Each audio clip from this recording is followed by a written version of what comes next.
Hi guys, let's start the new chapter journal entries। इस chapter के हम MCQs कुछ पढ़ेंगे आज। तो let's start with the topic journal MCQs accountancy. हमारा पहला क्वेश्चन आता है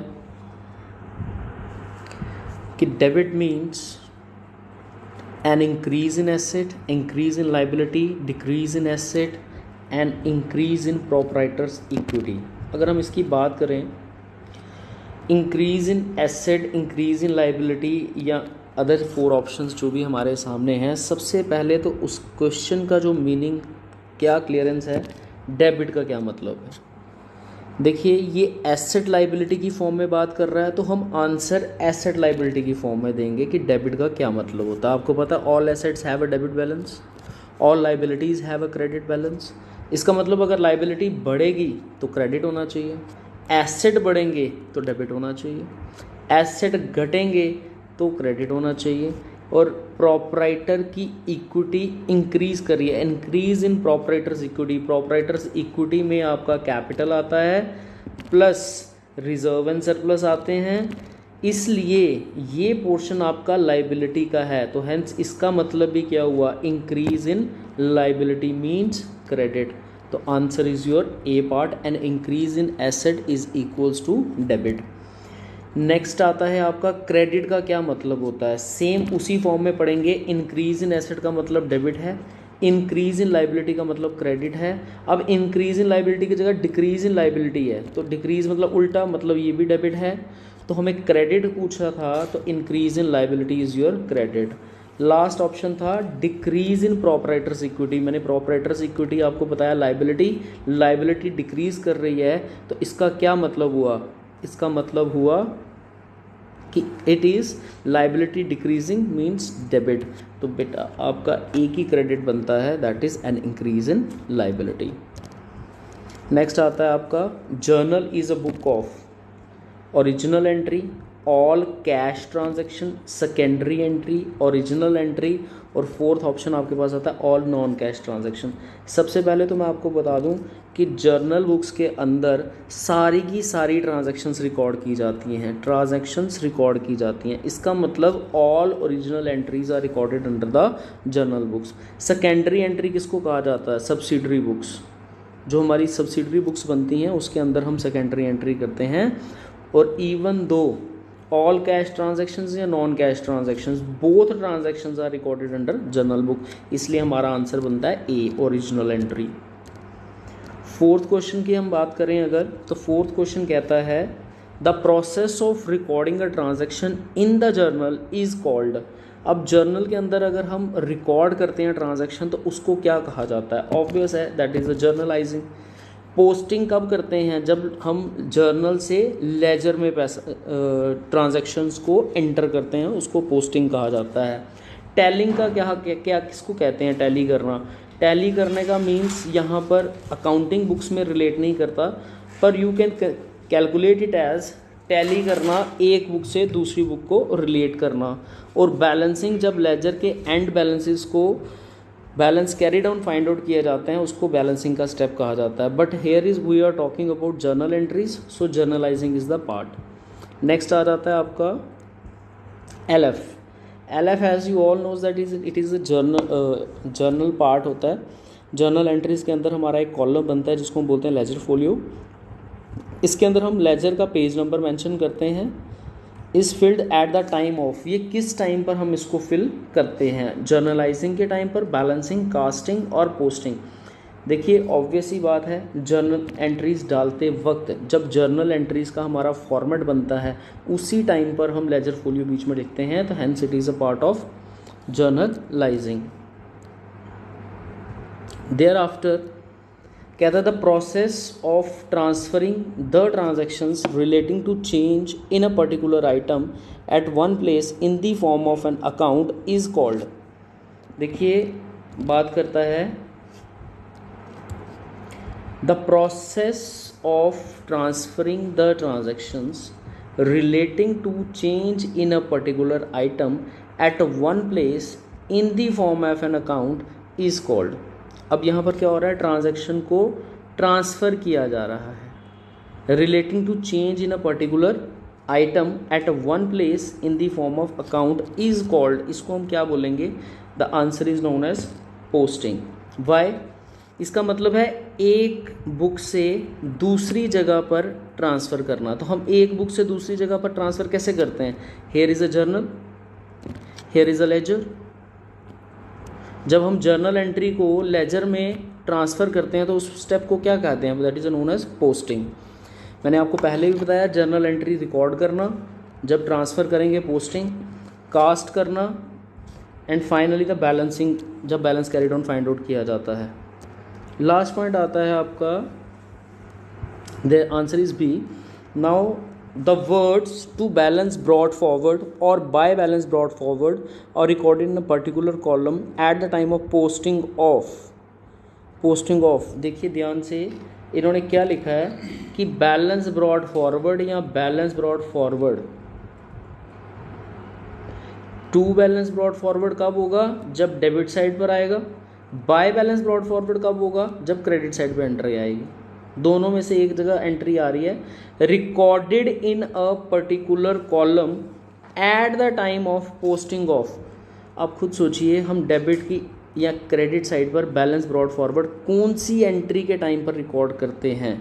कंपाउंड एंट्री होती है जिसमें 3-4 एंट्रियाँ एक साथ हो, उसको हम कंपाउंड एंट्री कहते हैं। इसका मतलब इस टाइम पर तो बैलेंस ब्रॉड डाउन फॉरवर्ड की कोई बात नहीं होती। नेक्स्ट बात करेंगे, here is known as opening entry. The answer is your opening entries. क्यों? क्योंकि यहाँ ब्रॉड फॉरवर्ड की बात कर रहा है, यहाँ कैरी डाउन की बात नहीं कर रहा। अगर ये कैरी डाउन की बात कर रहा होता, इट मीन्स ये क्लोजिंग की बात कर रहा है। इट मीन्स ये कौन सी एंट्री होती? Closing entry. यही क्वेश्चन में अगर मैं, इसी क्वेश्चन में अगर मैं यहाँ पर बैलेंस ब्रॉड फॉरवर्ड की जगह कैरी डाउन लिख देता तो मेरा आंसर यहाँ कन्वर्ट हो जाता कौन सा? क्लोजिंग एंट्रीज का।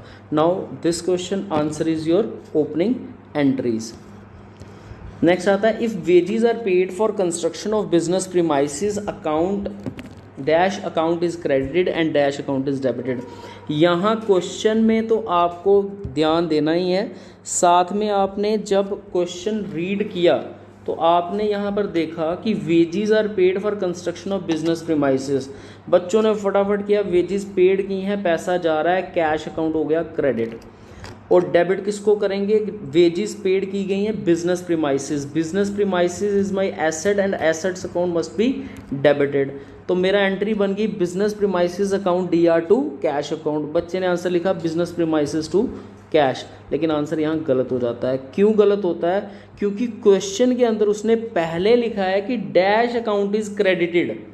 क्रेडिट पहले आएगा, डेबिट बाद में आएगा, क्योंकि क्वेश्चन की रिक्वायरमेंट इस तरह की है। तो क्रेडिट पहले कौन सा आएगा? That means cash. और डेबिट बाद में है तो बाद में कौन सा आएगा? Business premises. इसका मतलब कैश और business premises. Here the answer is your D part, cash and premises. Next कहता है, value of goods withdrawn by the proprietor for his personal use should be credited to. पहले तो journal entry पास करो।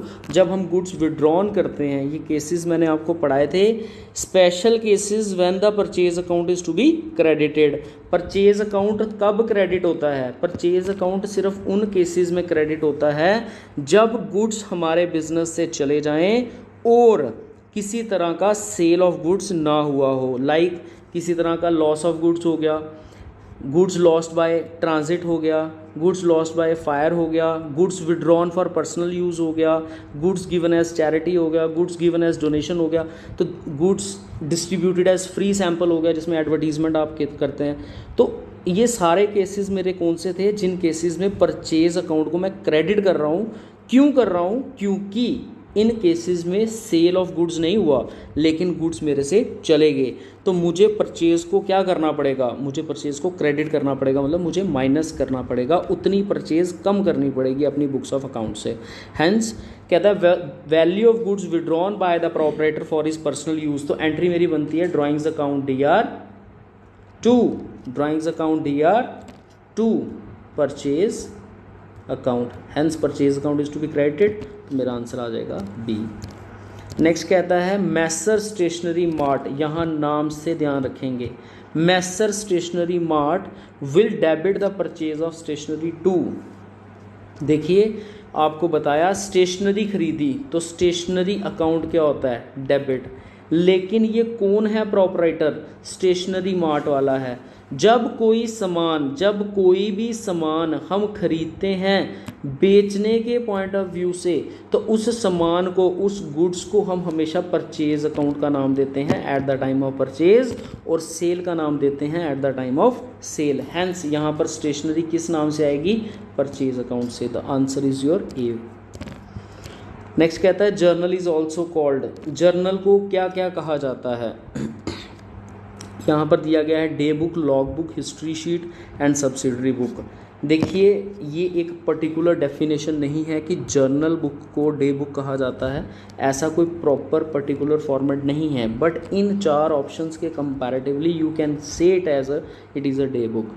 लेकिन होता क्या है, सबसे पहले डे बुक बनती है। डे बुक के अंदर एक नॉर्मल पर्सन जिसको अकाउंटिंग की नॉलेज नहीं होती वो क्या लिखता है, मैंने इतना सामान बेचा, इसको इतने पैसे दिए, इससे इतने पैसे लिए। फिर एक प्रोफेशनल अकाउंटेंट उस डे बुक को रीड कर जर्नल एंट्रीज को राइट डाउन करता है। इट मीन्स दैट कि डे बुक अलग है, जर्नल बुक अलग है। लेकिन as far as these 4 options are concerned, मुझे इन चारों में से मोस्ट अप्रोप्रिएट कौन सा लगता है, that is a day book.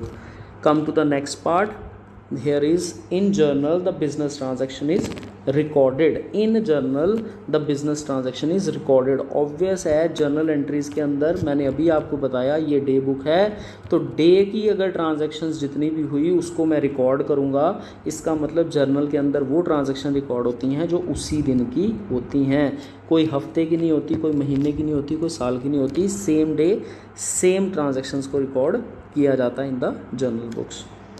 Next कहता है the process of entering all transaction from the journal to ledger. अभी पढ़ा पोस्टिंग, जब हम एक ट्रांजैक्शन को जर्नल से लेजर में डालते हैं तो उसको क्या कहते हैं। Now come to the next question, question number 14, in which the following order data is entered in the journal.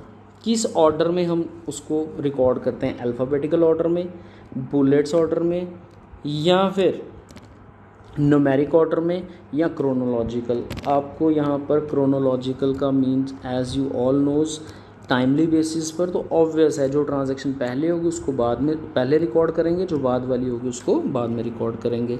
Hence हम कहते हैं टाइमली बेसिस पर रिकॉर्डिंग होती है, इसलिए इसका आंसर आएगा क्रोनोलॉजिकल ऑर्डर। 15th क्वेश्चन कहता है विच of the following accounts will be credited if the company purchases building for cash. तो ट्रांजैक्शन बना लेते हैं, बाद में देखते हैं क्वेश्चन की क्या डिमांड है। हम परचेज कर रहे हैं बिल्डिंग फॉर कैश, तो बिल्डिंग अकाउंट क्या हो जाएगा, डेबिट, और कैश क्या हो जाएगा, क्रेडिट। अब देखो डेबिट पूछा है, क्रेडिट कहता है account is to be credit, तो क्रेडिट मेरा कैश हो रहा है, तो answer must be cash account. Question number 16 कहता है purchase goods from Raman for 2000 and paid cartages by us, what amount is credited to Raman account. Raman के खाते में कितना पैसा क्रेडिट किया जाएगा।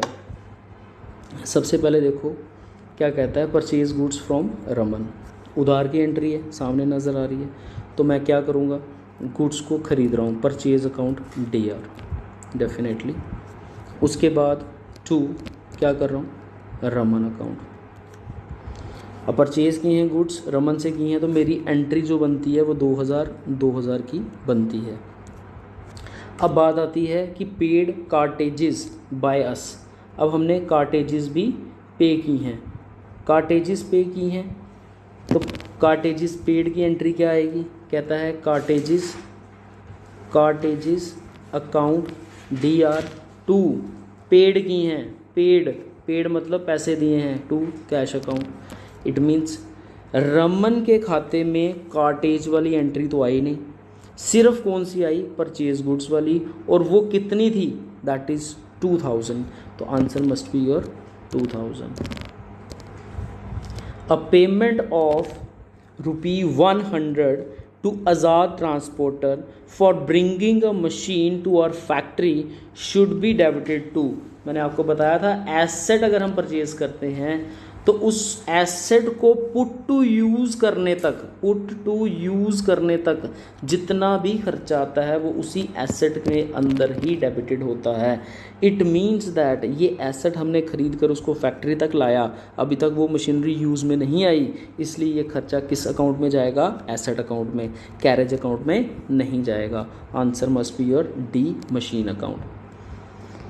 नेक्स्ट कहता है goods of the value of ₹100 withdrawn by the owner for his private use should be credited to। फिर वही बात करता है, गुड्स विड्रॉ हुए, अगर गुड्स विड्रॉ हो रहे हैं पर्सनल यूज़ के लिए, एंट्री आएगी drawings account DR2 purchase account. तो कौन सा अकाउंट इसने पूछा है? क्रेडिटेड वाला, तो क्रेडिट किसको कर रहे हैं? परचेज को, तो डी आंसर आ जाएगा।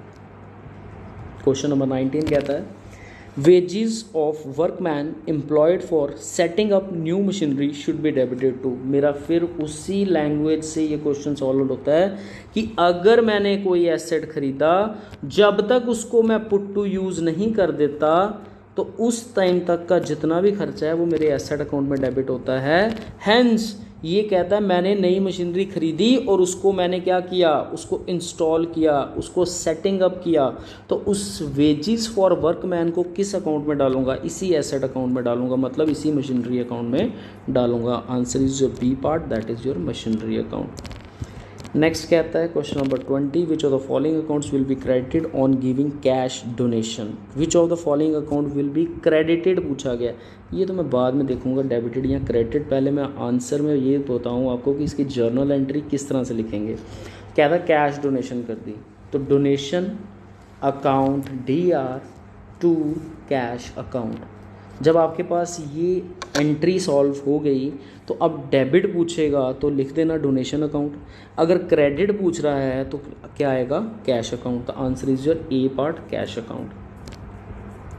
क्वेश्चन नंबर 21 कहता है journal entry for bad debt recovered is. Simple सी बात है, बैड डेट रिकवर होंगे तो क्या एंट्री आएगी? बैड डेट रिकवर होंगे। बैड डेट रिकवर का मतलब होता है कि a person who become insolvent 2 years, 3 years, 5 years ago paid cash rupees something, तो इस एंट्री को हम बोलते हैं बैड डेट रिकवर्ड। क्यों? क्योंकि जो 2-3 साल पहले इनसॉल्वेंट हो गया था, उसका पैसा बैड हो गया था, उससे आज हमें रिकवरी हो रही है, डेफिनेटली इसका मतलब कैश आ रहा है। तो कैश अकाउंट क्या हो जाएगा? DR2 bad debt recovered account. Entry मेरी ये बनती है, तो hence cash account DR2 bad debt recovered account. देखिए यहाँ लिखा है cash account DR2 income account. Income account में भी जा सकता है, आंसर गलत नहीं है क्योंकि bad debt recovered is my income, लेकिन यहाँ पर मोस्ट अप्रोप्रिएट वर्ड्स दोनों यूज़ किए गए हैं, कैश भी दिया गया है और बैड डेट रिकवर्ड भी दिया गया है, इसलिए मैं अप्रोप्रिएट आंसर बी चूज़ करूँगा। नेक्स्ट कहता है Which account in the following will be credited on giving of goods in donation? Which account in the following will be credited on giving of goods in donation? अब मैं donation तो कर रहा हूँ लेकिन कैश नहीं कर रहा, क्या कर रहा हूँ? गुड्स डोनेशन कर रहा हूँ। तो मैंने अभी आपको 2 मिनट पहले सुनाया, donation account, donation account, donation account debited, donation account debited to, पहले पैसे दिए थे तो कैश आया था, इस बार गुड्स जा रहे हैं बिना सेल के तो परचेज अकाउंट। तो क्या पूछा? Debit credit? क्रेडिट, तो किसको करेंगे? Purchase account. Answer is your a part. Discount allowed is a kind of deduction from. Discount allowed is a kind of deduction from. देखो डिस्काउंट अलाउड पहले क्लियर करते हैं क्या होता है डिस्काउंट अलाउड। डिस्काउंट अलाउड, मेरे पास कोई सामान खरीदने आया, मैंने उसको डिस्काउंट दिया, तभी दे सकता हूँ। अगर मैं किसी से सामान लेने जाऊँगा तो उसको डिस्काउंट दे सकता हूँ? Answer is no. It means मेरे से कोई खरीदेगा तो मैं उसको डिस्काउंट दे सकता हूँ। तो मेरे से कौन खरीदता है सामान? मेरे से सामान कौन खरीदता है? Answer is debtors. इसका मतलब मैं डिस्काउंट किसको देता हूँ? डेटर्स को। अब ऑप्शंस देखते हैं, यहाँ लिखता है कैश, डिस्काउंट, अकाउंट रिसीवेबल या अकाउंट पेएबल। मैं इनमें से किसके account, kind of deduction from, किसके अकाउंट से निकलेंगे? ऑब्वियस है account receivables. Why account receivables? क्योंकि मैंने आपसे आंसर में लिखा डेटर्स। अब देखिए डेटर्स कौन होते हैं, debtors plus bill receivable is equals to account receivables. जो डेटर्स हैं और बिल रिसीवेबल्स हैं, इन दोनों को मिलाकर मेरा क्या बनता है, अकाउंट रिसीवेबल। अगर डेटर्स लिखा होता हो तो मैं डेटर्स टिक करता, लेकिन यहाँ अकाउंट रिसीवेबल लिखा है तो मैं अकाउंट रिसीवेबल लिखूँगा। नेक्स्ट कहता है the journal entry in which 2 और मोर अकाउंट इज डेबिटेड और credited is refer to as. Journal entry जिसके अंदर 2 या 2 से ज़्यादा अकाउंट डेबिट या क्रेडिट हुए हों उसको क्या कहा जाता है। मैंने सबसे पहले क्वेश्चन में आपको क्लियर किया था, जब 2 या 2 से ज़्यादा एंट्री हों उसको कंबाइंड एंट्री, कंपाउंड एंट्री के नाम से भी जानते हैं। The answer is D part, that is your compound entry. Goods returned by customer, जिसको मैंने बेचा होगा वही तो मुझे वापस करने आएगा, it mean sale return. Goods return by customer should be debited to which of the following account. खुद सोचिए मेरे पास क्या आ रहा है, मेरे पास क्या आ रहा है, सामान वापिस आ रहा है, तो क्या मेरे पास जो बेचा हुआ सामान है वो वापिस आ रहा है, यस। सेल रिटर्न अकाउंट क्या कर दूंगा मैं, DR। 2 क्रेडिट द गिवर, जो पर्सन मुझे दे रहा है वो पर्सन कौन होगा यहाँ पर, डेटर, क्योंकि जिसको हम सेल करते हैं वो कौन होता है, डेटर। अब वही डेटर हमें सामान वापस कर रहा है तो दैट पर्सन डेटर क्रेडिट हो जाएगा और सेल रिटर्न अकाउंट क्या हो जाएगा, डेबिटेड हो जाएगा। तो सेल रिटर्न को हम रिटर्न इनवर्ड के नाम से भी जानते हैं। Sale return and return inward one and the same thing. Answer is your C part. Which of the following will be debited if the business purchases goods on credit. भाई purchase कर रहे हो गुड्स की तो purchase credit पर करो चाहे cash पर करो, परचेज अकाउंट तो डेबिट होगा ही। उधार पर करते हो तो 2 किससे सामान खरीदा जाता है, क्रेडिटर से, तो 2 क्रेडिटर अकाउंट आता है। हैंस हमें डेबिट पूछा गया या क्रेडिट पूछा गया, कहता है विच of the following will be debited. Answer is your purchase account. Which of the following account will be credited if the business bought goods on credit from Mr. Z? Which of the following account will be credited? तो आप देख सकते हैं कौन सा account credit होगा अगर हम बॉट कर रहे हैं गुड्स। बॉट करने का मतलब क्या होता है, परचेज कर रहे हैं, तो परचेज अकाउंट तो हो गया डेबिट। 2 मिस्टर Z से कर रहे हैं, 2 मिस्टर Z।